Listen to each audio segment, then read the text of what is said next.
Le secrétaire général des Nations Unies, Antonio Guterres, a salué des progrès dans la mise en œuvre du calendrier électoral en République démocratique du Congo, vendredi, à 18 jours de la résolution sur le nouveau mandat de la mission de l'ONU au Congo, MONUSCO.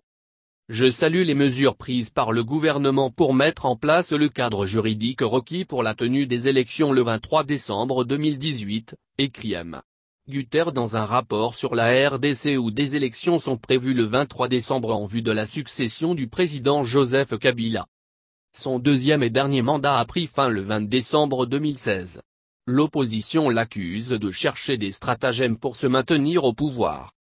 Le secrétaire général de l'ONU trouve encourageant les progrès accomplis par la Commission électorale nationale indépendante en vue de l'achèvement des inscriptions sur les listes électorales. M. Guterres se déclare cependant préoccupé par la répression violente des manifestations pacifiques des 31 décembre 2017 et 21 janvier 2018, demandant au gouvernement d'assurer le respect des libertés fondamentales.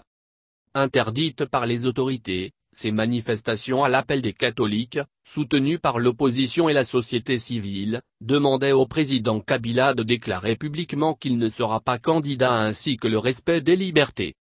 Je demeure préoccupé par l'absence d'un engagement constructif de la part de certains dirigeants de l'opposition au processus politique et électoral, poursuit le secrétaire général des Nations Unies. Résoudre la crise politique qui sévit en République démocratique du Congo demeure une gageure, nuance M. Guterres. Ce pays doit faire face à l'une des crises humanitaires les plus graves au monde, écrit par ailleurs M. Guterres, alors qu'une conférence des donateurs est prévue à Genève le 13 avril.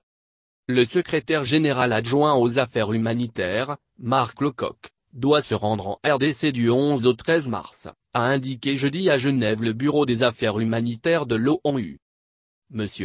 Lowcock se rendra à Kalemi sur la rive du lac Tanganyika, sud-est, où des conflits ont provoqué des centaines de milliers de déplacés.